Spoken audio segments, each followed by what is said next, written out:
à tous les internautes qui sont éparpillés dans le monde entier. C'est bel et bien votre chaîne Boussole Plus Télévision.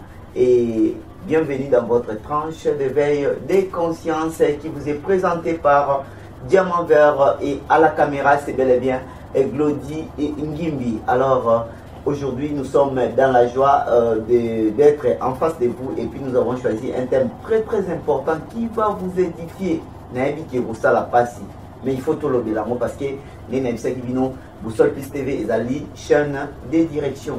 Alors, thème Nabiso auto choisir l'élo na tranche Nabiso et éveil des consciences et Ali ba réalité ou ba orphelin na ba orpheline bazokuta.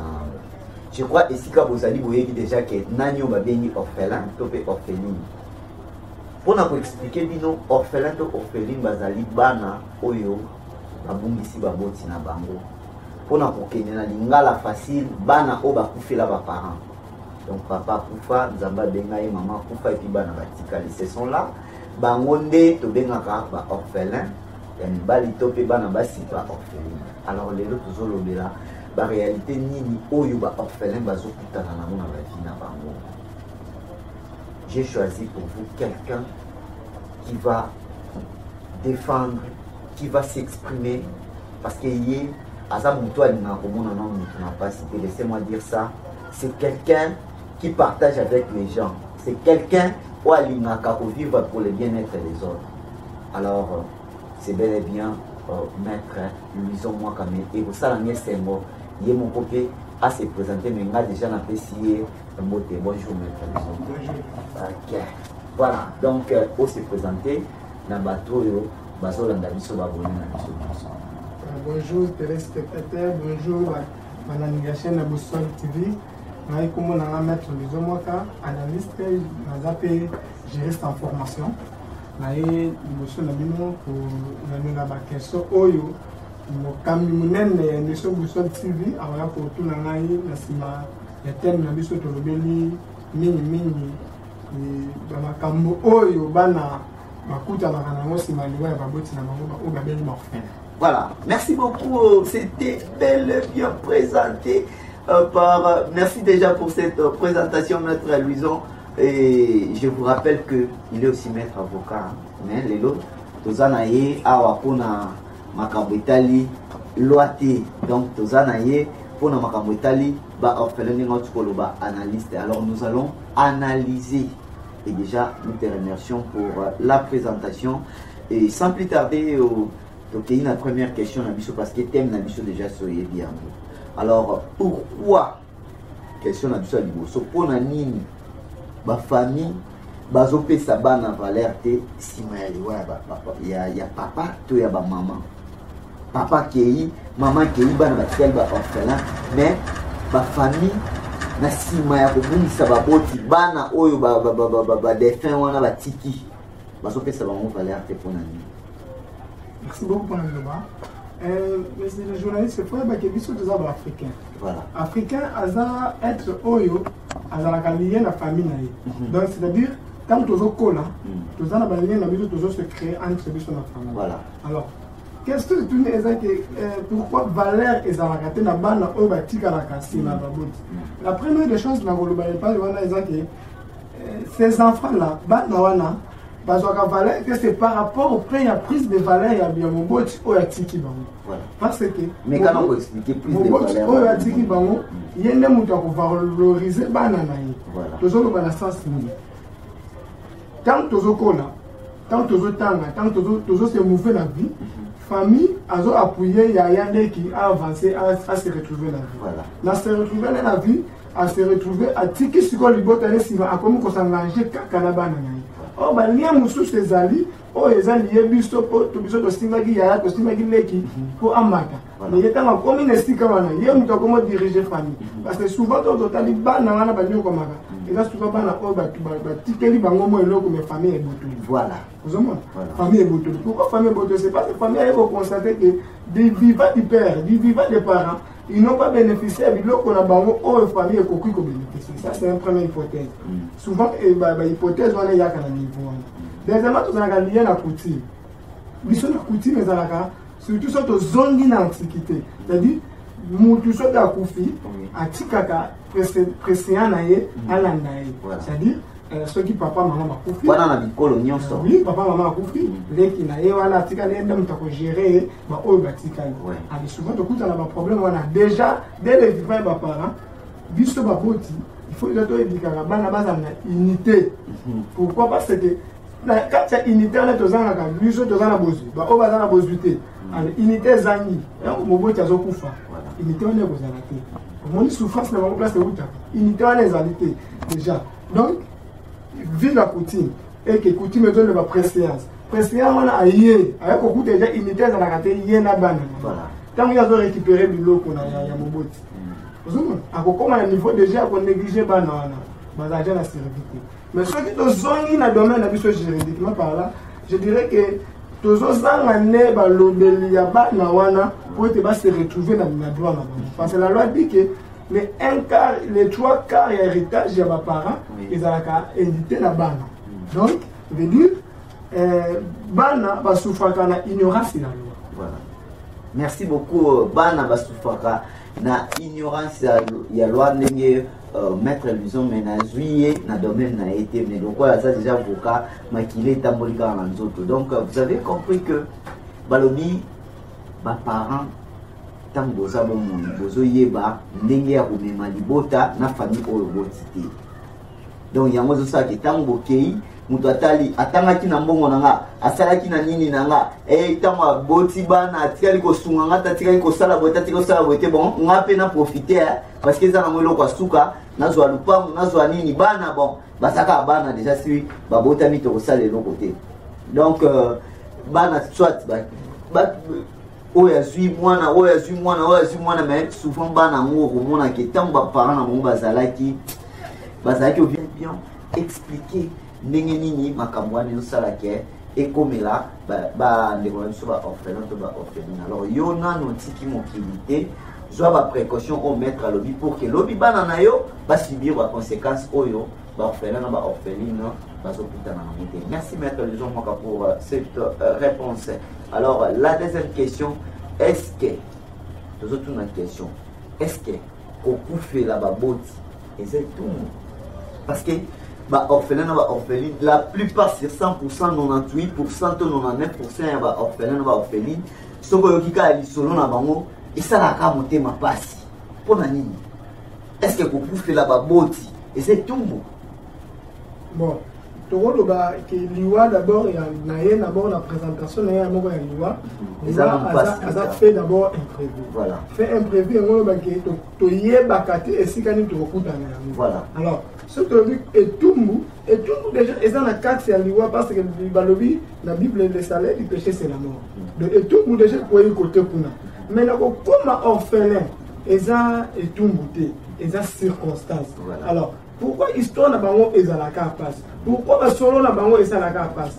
Première hypothèse des années ba mususu ba koma kokoti saki orphelinat comme étant effet ya mutayo que le mawa pour akoma na survie moko boye. Parce que dans un premier temps ceux qui parents oyo et comme ça tout le monde déjà une personne âgée déjà à 19 à 20 à 30 ans et qu'il faut à se donner à l'objet on a la orphelin. C'est pas ça. Un orphelin souvent est considéré par exemple dans l'âge mineur. L'âge moko il y a mukie. Orphelin azate oyo akokisi déjà majorité moko d'âge. Oui, à cause d'un orphelin mais c'est pas orphelin de subissement il y a pas problème ya orphelin. Parce que déjà comme na âge à débrouiller, âge à koluka vie, âge à koyeba ko s'engager na. Alors l'histoire comme capacité que parents a conduire déjà dans méfiance moko boya. Conduire déjà que papa zalaki wana yemu talo sa na yo oyekola ki bisutite likambo ya kosa. Après tant lui voit papa est brusque écoute honnête par exemple yo mutu zali na mona maboko to ketika mbongo na ndako écoute ce ko ba mi ba ibio mbongo na maboko. On sait ba système de la ligne on sait pour récupérer fonds. C'est voilà pour cela. Mais en plus de cela nous allons souvent la coutume la biso pe lisusu. Tant ba coutume la biso ba frappaka. Moi on a message déjà pour vivre na parent na un système il y a 200 pas 300 francs na tongo et que tant coutume est frappé ba yo ko boto la biloko. Mon histoire va se recharger na yazate aza mukie maman zate papa zate parce que affection moi na et dépendaka na moboti na souvent na ba on na le black question de boso que na ndenge ba koleli parce que affection ça la loko ba kolina souvent ceux qui akola qui na ngote comme comme vous dit ce que va conséquence à vie à dans il y a musu c'est cause la peine justice musu c'est cause la peine mode de vie o ya kutana ki nango ezasu o ya zo vivre voilà alors comme moment nango ce que comme souffrance pour ah non ce qu'on a mis sur bateau il faut nous sommes na mawa moko boye ko ba ba te non voilà ngai na vivre bien na papa na vivre bien na maman mais le non ko mais dis-moi voilà mais dis-moi ko kufi la ba parents et ça la moi tout non ko kufi la ba circonstance parce que le botami il faut ka to biso to zolo ba bien que la peste n'est pas maman Suzy maman nana papa Njoboke mais aussi bazaba immortalité voilà mais déjà la qui c'est biso nzela donc ceux qui le papa kufi maman kufi je serai appelé orphelin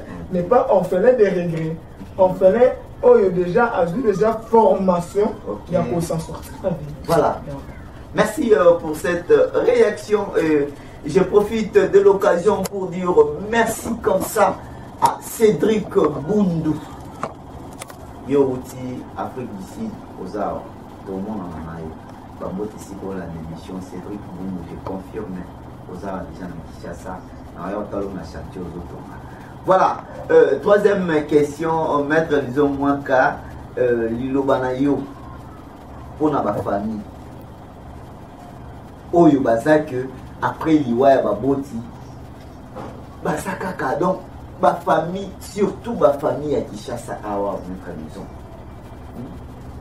Lilo Banayo pona bana o baso le kananzela wana. Ndenge oti koloba déjà ozala orphelin ezali tout muté mais sikoyo avant tokota na ba famille liloba na yo pona bana oyo baleka na nzela wana oyo tobengi ba orphelin to pe ba oyo bazoleka na nzela yango sikoyo o biso pe tokoleka parce que ndenge oti koloba ba parents na biso baza ba immortel te mais déjà tozwa ba garde fou tokozala ndenge nini tango événement nekoya liloba nona pona bana bato baleka na nzela wana pe ba oyo bazoleka na nzela wana.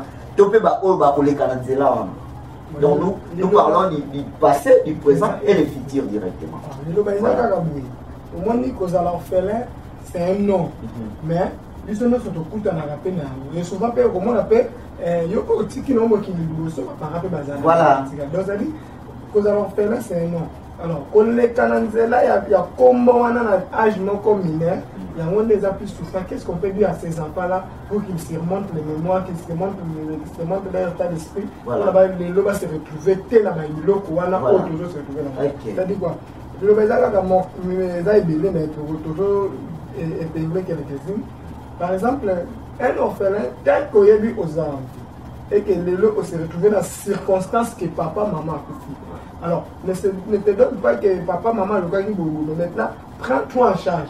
Dis-toi que je paie. Parce que, oh, tu n'as pas de bon quand déjà au bimi na moti, aux autres tambola, aux agents moins un peu de la force. C'est comme on a toujours dit que le vouloir, c'est le pouvoir. Le pouvoir, c'est le pouvoir. Donc, dis-toi que je paie. Parce que, attends là, une charge dans nous. Attends, mon tutel a une charge dans nous. Prise en charge personnelle, il y a bon, il y a mon tésaïe. C'est vrai que souvent, on a une hypothèse, on va souvent effet perso, parce que l'effet perso, ils ont raté. Parce que tout le monde s'en sortira dans Yemoko. Il faut perso, ils ont tellement négocié. Une fois peut-être tout ça, on se souvient. Et monsieur Moko est bien. Alors, mais dis-moi, ni ni de tout le monde vivre net il Yemoko. Donc, à se contacter, la circonstance, mais à se contacter, la élévation des circonstances, alors comme moyen. Alors, j'ai pu, parce que les lots, tout le monde a la base de quand même. Base de cigarette, base de et ça donne un peu. Avec un peu, on peut survivre. Ceux qui maillent les alliés, on peut survivre. Ceux qui gèrent ça. On a pas base de training. On a famille. Au moins, on négligera eloko oyo banegizanga libanga teta momona mona bilo tota nango libaku ebite ke yango to edeo ndako na etombo mape fanya kimi ozomona peut-être ba o baza mike to esa ba famille o baza faire suivi bana ba fala que ce n'est pas important de faire suivi bana o ba bot na ba sur santé tout le monde en charge na ba moyen o to za nango capable c'est vrai que ba mususu na ba moyen to za nango capable papa na bango za sala na banque na ko kutanga na sala na la maison 27, différence de fonds et zali. Voilà. Vous avez différence de fonds et zali. Mais comme on achète par rapport, il y a un moyen, moyen pour revenir la biso, balobi pe que on a reçu un bon frère. Ayebi pe que Yesu Masi a fait quelque part dans l'orphelin là, ça va. Vous avez tout autre ça la loko moko autre ko la famille que boyeba kosunga bango kana ba minimum de moyens au delà. Voilà. Pour mutasonga rappel, nzamba tika kaibo. Merci beaucoup, conseil Yamwana Ponayo, Oyo Ozali, orphelin, et puis Naba famille Oyo, Bozoni Okola, surtout ba orphelin, Naba orphelin, Bazotika Naba âge, il y a ces, je crois, conseil Oyo, et Sali, Malamouni, mettre les hommes Mwaka, tous commis, Nasuka, il y a tranche Nabiso, parce que Zaka tranche, il y a éveil, il y a conscience, Naba Makamboyo, et Zoleka, Naba Via Bato, Bilobanayo, il y a Suka, pour la nyonso autonomie aux amis. Le balance sous quand on s'est penché na côté il y a protection à l'orphelin. Le basou que ça bouille. Tant que tu es orphelin, tant que tu es orphelin, on évite que aussi bisa ba fait mon koboy oyo et c'est pas ça autre c'est du papa tikanda quoi tikami tuka tika blogo moko ebele et que yo au bénéfice d'un côté vous avez encore le droit à coquiner auprès de la justice. Il y a encore le droit. Il y a encore un schéma, il y a encore la procédure pour faire gagner au biloko noir. Oui. Parce que la justice dit que 3 quarts il y a bien papa, maman, tiki, ils auraient revenu dans la bana. Donc, vous avez encore le droit à vivre espoir dans le biloko au babot, dans le biloko tiki. Mais deuxièmement, nous devons regarder les choses en face. Nous devons le dire clairement. Nous sommes au Congo. Il y a des fois que papa tika de l'autre côté, maman tika de l'autre côté. Sont sincères. Tout là de la carte pour nous quoi ça parce que bien peut-être papa nous vivre. Est-ce que vous avez jeté coup d'œil là-bas dans nos coups? Vous avez jeté coup d'œil côté. Lui n'a pas vous avez peut-être fautif quelque part. Soyez conscient. Ce qu'on a dit que yo peut autant la guimon bien. Yo peut la guimon riqué tant papa ça dans moment. C'est le moment il y a quoi indiquer ce qu'on fait famille là parce que il éviter l'oubli. Donc bon là vous en avez l'espoir. Il y a qu'on gagner bien la vie laissée par les parents. Ceux qui vous arrivent dans bien, il y a toujours une procédure à suivre et la loi est ouverte pour vous. Mais aussi, ceux qui peuvent voter à la vie, c'est le moment pour corriger en nous. Mais pour décourager, vous êtes découragé, parce que la vie qu'on crée. Tant qu'on vit, on a de l'espoir. Voilà. Merci, Maître Lison. Bonne pensée et puis bonne intervention à l'égard de tous les orphelins et orphelines en tout cas. Nous sommes à la fin de cette tranche, mais je ne peux jamais quitter cette chose sans pour autant dire grand merci comme ça à Glodindimi qui était derrière la caméra et depuis la maison 27, je salue mon grand frère le boss Nzaou, Timba Choluka, Rossi Rossignol et Maître Lison et mon pas à moi la couleur 27, donc quand on le bâtiment maison 27 déjà en main. Maître Lison, moi, car moi, je suis Obalanda qui est au merci beaucoup, Nassalier. Principalement, moi, je suis pas grand frère, je suis propre le boss du Renzaou. Toute la famille, maman, Ikoma, le premier frère, Bower, on appelle ce mot, Nassalier, l'amour de mon cœur, mon petit enfant Souzi. Nassalier, maman et moi, Léo Garcia. Je salue aussi mon petit pote, Simba Choluka. Rossi Rossignol, Couloir 27, Diego Che, adios, puis petit Glody Mumba. La bonne sanité, ma master à Boston, parce que ma master à Boston va quitter. Voilà. Va sentir que dans la Katakine, il y a ça là, ma mine là. La salière, c'est dans la loi. C'est dans la loi, à côté de ça. Le nouveau voyage. La salière sous Marco. On vient à Cody là, Maître Tita, tout le monde là.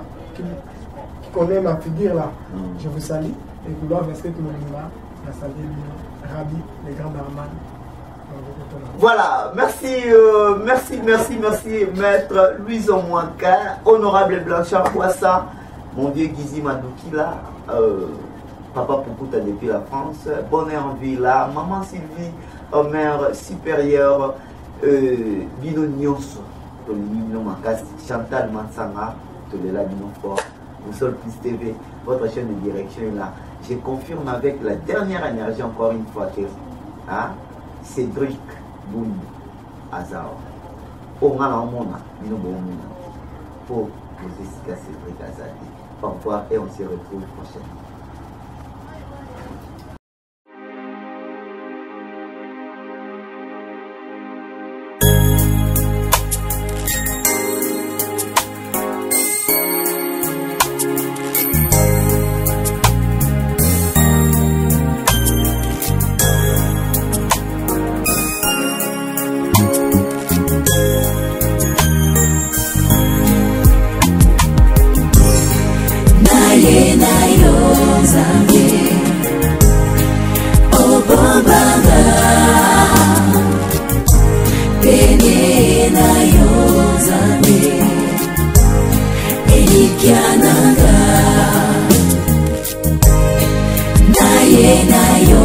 Nzambe nipate na kingo